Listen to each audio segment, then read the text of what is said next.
Bom dia, Pará de volta, 7h47. Voltamos a falar sobre as discussões na cúpula da Amazônia, que chega hoje ao segundo dia no Hangar. E a gente conversa agora aqui no estúdio com a ministra dos Povos Indígenas, Sônia Guajajara, que participa também dessas discussões que ocorrem aqui em Belém. Ministra, bom dia, obrigado por ter aceitado o nosso convite. Bom dia, Márcio. Bom dia. Gostaria de saber, ministra, de que forma os povos originários participam das discussões, as contribuições, principalmente para a preservação da floresta, né? Os povos originários que têm essa contribuição importante nessas discussões. Sim, então, a Cúpula da Amazônia, ela foi organizada em dois momentos, né? Teve os diálogos amazônicos, que foi organizado pela Secretaria-Geral da Presidência, e de uma expectativa de 10 mil pessoas, nós tivemos uma participação de quase 30 mil pessoas durante os 3 dias dos diálogos amazônicos. E houve 6 plenárias, e uma dessas plenárias foi específica dos povos indígenas.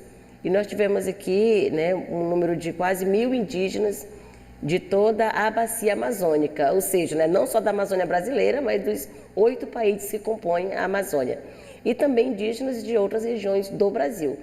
E ali nós pudemos, né, receber o documento que saiu dessa plenária, fazer a plenária de encerramento com todo mundo ali, e agora o resultado dessas plenárias estão sendo incorporados ao documento oficial da Cúpula dos Presidentes. E dentro das demandas que os povos indígenas apresentaram, essa declaração, ela traz algum aspecto dentro das reivindicações que vocês têm?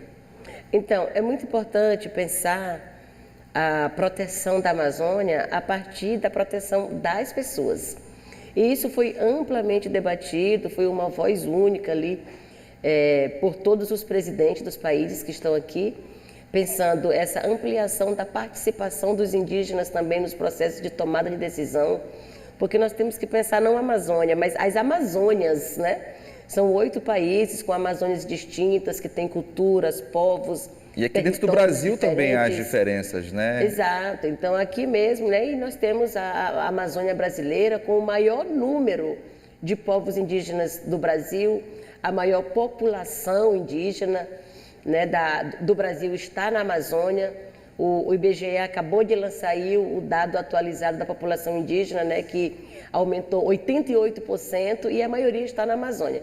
Então, nós estamos pensando muito também como pensar a proteção da Amazônia, protegendo as pessoas, combatendo a violência, combatendo o desmatamento, mas também proporcionando, né, essa valorização da sociobioeconomia que é produzida pelos povos da Amazônia, né? Inclusive pelos povos indígenas. A senhora mencionou a proteção dos povos indígenas e recentemente aqui no nosso estado a gente teve um caso triste de conflito, inclusive indígenas baleados em Tomé Açu. É uma questão que envolve uma empresa que atua na região. E eu queria saber com a senhora ministra, diante desse caso e de outros que ocorrem, né, envolvendo os povos indígenas, quais os desafios nessa proteção dos povos indígenas? É realmente muito preocupante, né? E o aumento da violência contra os povos indígenas foi muito grande nesses últimos anos. E aqui, especificamente na região de Tomé Açu, nós tivemos um caso na sexta-feira, né? Olha só, no dia que o povo começou a chegar aqui para a cúpula, teve um caso, né, do jovem baleado. E aí agora, né, no dia que começou a Cúpula dos Presidentes, mais uma vez, um ataque aos indígenas que estavam indo, olha só que ironia, né? Participar de uma reunião com o Conselho Nacional de Direitos Humanos, que foram até a região para discutir, inclusive, essa violência. E eles foram atacados, né? Felizmente, 2 foi, né, assim, foi menos grave, né? Não foi tão grave, e uma menina que foi grave, teve um tiro no pescoço, está também em estado estável, né? Mas a violência contra os povos indígenas no Brasil, sobretudo na Amazônia, tem aumentado bastante, e nós estamos trabalhando nessa parceria também com o Ministério da Justiça para que a gente possa combater essa violência nos territórios. E é claro que isso tem que estar dentro desse documento, né? Porque pensar a proteção é pensar principalmente na vida das pessoas. E essa violência, em parte, também às vezes tem relação com a questão territorial. E isso também é um ponto em que os indígenas vêm trabalhando bastante. Há uma discussão a respeito do marco temporal, que é algo que preocupa as comunidades, os povos indígenas, e eu quero saber de que forma o seu ministério vem atuando para garantir esse território e que não haja também, consequentemente, a violência. Sim, nós temos trabalhado muito com essa prioridade da demarcação das terras indígenas, né? E o marco temporal, ele vem totalmente na contramão dessa prioridade, porque, se aprovado, inviabiliza toda e qualquer demarcação de terras indígenas no Brasil, né? E além de questionar territórios já demarcados. Então, o marco temporal acaba trazendo mais conflitos ainda, mais insegurança e mais violência, né? Porque fica ali os diferentes interesses nesse estado de conflito permanente. Isso realmente é muito, muito ruim, e nós temos que achar aí esse ponto, né, de equilíbrio para garantir essa segurança. E hoje, né, 9 de agosto, é o Dia Internacional dos Povos Indígenas. Então, é um dia que muito oportuno para a gente estar falando dessa segurança, dessa proteção dos povos indígenas na Amazônia, no Brasil e no mundo. E parabéns pelo seu dia.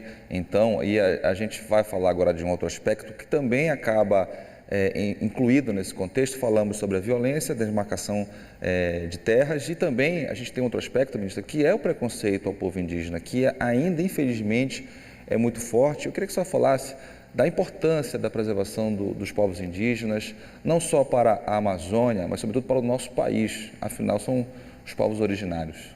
Sim, ainda muito presente, né, esse preconceito, a discriminação, o racismo, né, impregnado assim, em boa parte da sociedade contra os povos indígenas. Eu acho que o momento é muito importante para as pessoas reconhecerem o papel que os povos indígenas exercem, inclusive para esse equilíbrio climático que o mundo hoje todo discute, né? E nós, povos indígenas, nos apresentamos como, né, parte da solução para combater essa crise climática, uma vez que nós, povos indígenas, somos 5% da população mundial apenas, e nós protegemos 82% da biodiversidade ainda que existe no mundo. Então, se as culturas, os modos de vida, os direitos indígenas estão ameaçados, essa biodiversidade toda está ameaçada. E imagina, se perde 80% da biodiversidade que existe no mundo, então a humanidade está em risco, né? Verdade. Acho que é um dado muito importante para as pessoas poderem pensar também como valorizar os povos indígenas, os modos de vida, apoiar a demarcação das terras indígenas, porque se 82% está dentro dos territórios indígenas, esses territórios precisam ser protegidos. Conhecem como ninguém, né, a floresta, e a senhora participando desse evento. Nesse último dia, de que forma essas discussões vão ocorrer dentro do que as reivindicações foram apresentadas?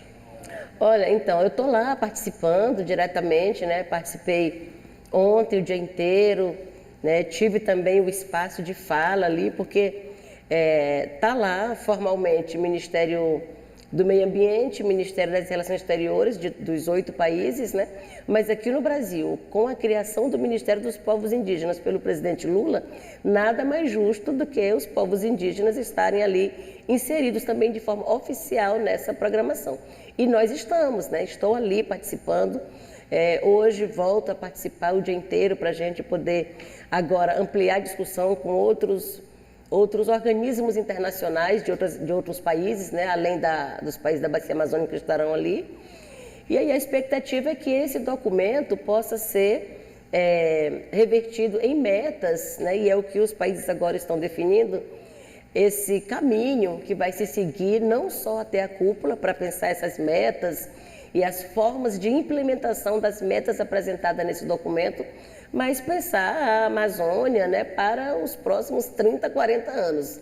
Não podemos pensar essa proteção da biodiversidade da Amazônia diante de toda essa mudança, né, agora com as mudanças climáticas, somente temporária ou período de governo. Nós temos que pensar muito para frente, né? E um dos objetivos maiores aqui é evitar que a gente chegue no ponto irreversível, que é o chamado ponto de não retorno. Então, para isso, para nós ali precisa contemplar a demarcação das terras indígenas, titularização de territórios quilombolas, né, essa valorização da sociobiodiversidade dos povos da floresta, enfim, respeitar os direitos, né, e estabelecer metas e efetivá-las, né? Acho que esse é o principal ponto desse documento. Ministra, muito obrigado mais uma vez pelas informações, pela participação e feliz dia, né, dos povos indígenas hoje, 9 de agosto.